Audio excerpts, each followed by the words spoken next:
Hej, jeg hedder Mark Barner fra MacGenie. En af mine kunder spurgte mig, hvordan man laver skrifttyperne større inde i Apple Mail. Så i dag skal vi kigge lidt på Apple Mail. Den første indstilling, jeg vil bede dig om at gå ind i, det er at åbne Mail, og så gå ind og herop, hvor der står Mail ved siden af Apple-logoet, og vælge indstillinger. Hvis du gerne vil være god til genveje, så er den her værd at huske, fordi det gælder for indstillinger for de fleste Mac-programmer. Klik på indstillinger, og herinde har du en masse fanblade heroppe i toppen. Og der er en, der hedder skrifter og farver. Herinde kan du definere de skrifter og farver, som du gerne vil have, tingene skal se ud. Hvis vi nu prøver at vælge en mail her i baggrunden, så vi så kan se, hvad gør den egentlig med. Her, den er måske bedre med sådan en lignende. Så kigger vi her. Vi går ind i indstillinger igen, hvor jeg var før, og under skrifter og farver.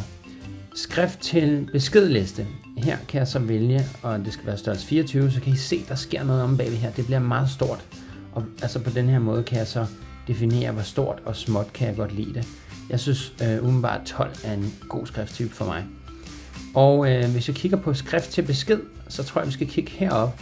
Der er nogle gange det, der er inde i beskeden, og andre gange det, der er over beskeden. Og heroppe kan I se, der er altså noget, der bevæger sig herover, hvor at herovre i oversigten, der sker faktisk ikke nogen ændringer. Så det er til at se det, der står ovenover.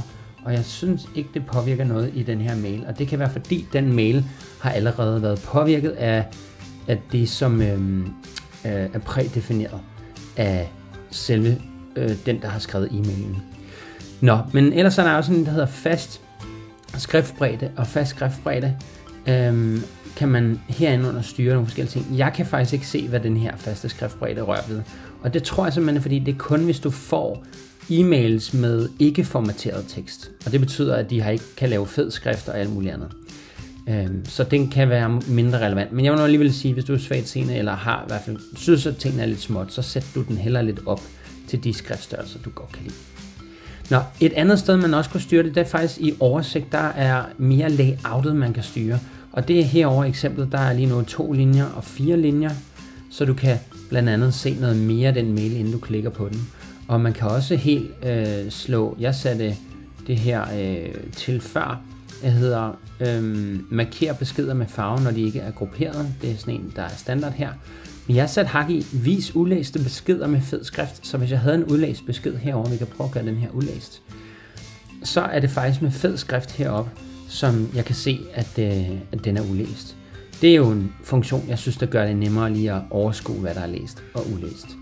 Nå, men et andet sted, du også kan undersøge om, hvorvidt der er en størrelsesforskel, det er, at du kan gå ind i indstillinger, og jeg har klikket på Apple-logoet heroppe og valgte systemindstillinger.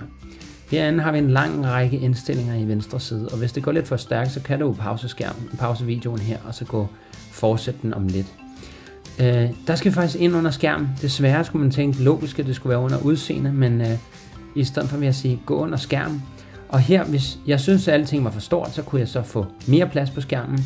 Det her var jeg havde før, og de fleste af jer vil måske nok vælge denne her funktion, hvor det er en lille smule større. Så ja, det var umiddelbart det, man kan gøre for at få dine skrifttyper til at blive lidt større på din skærm.